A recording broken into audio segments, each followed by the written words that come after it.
అందరు చేసుకొని చూడండి. 1 కప్ రైస్ ఉడికించుకోవాలి.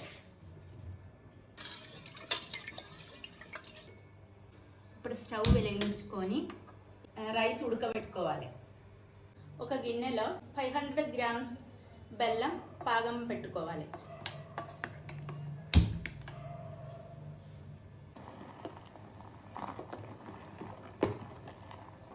ఈ విధంగా బెల్లం పాకం అయింది.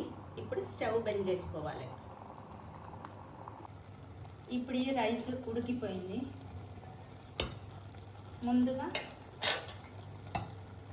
ముందుగా పాకం చేసుకొని పెట్టుకున్న ఈ బెల్లం లిక్విడ్ని అన్నం పోసుకోవాలి.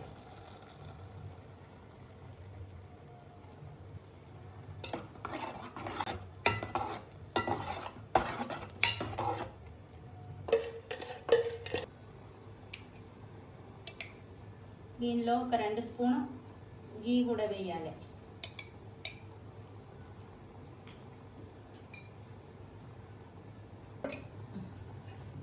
ఇప్పుడు ఈ పాగన్ రైస్ మంచిగా ఉడికించుకోవాలి అండి. కొంచెం చిక్కగా రావాలి. ఇలాచీ పౌడర్ దంచేసి దీనిలో వేయాలి. ఈ కొబ్బరిని తురుముకోవాలి. తురిమిన కొబ్బరి పొడిని స్ట్రెయిన్ చేసుకోవాలి.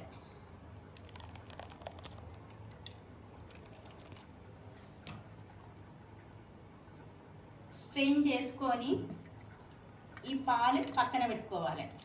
ఫస్ట్ పాలు పక్కన పెట్టుకోవాలి. సెకండ్ పాలు కూడా తీయాలి. ఈ సెకండ్ పాలు బెల్లం అన్నంలో వేసుకోవాలి.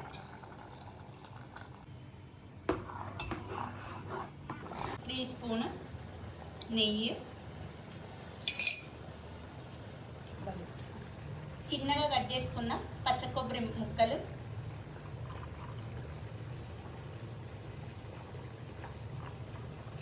ఇది లైట్గా రోస్ట్ అవ్వాలి. నెక్స్ట్ కొంచెం జీడిపప్పు,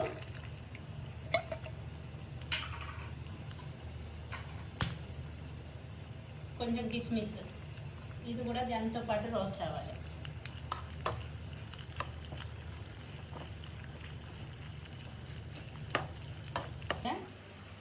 రోస్ట్ అయిపోయింది. ఇప్పుడు ఈ ఫస్ట్ పాలు ఈ పరిమాణంలో వేయాలి.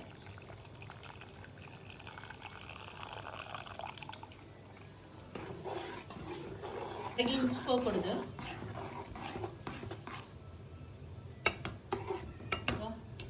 ఇంకా చిక్కగా రావాలి.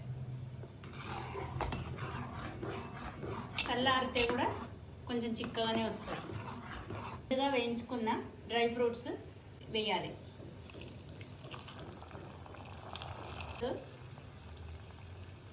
ఇది రెడీ అయిపోయింది. ఇప్పుడు పరమాన్నం రెడీ అయిపోయింది.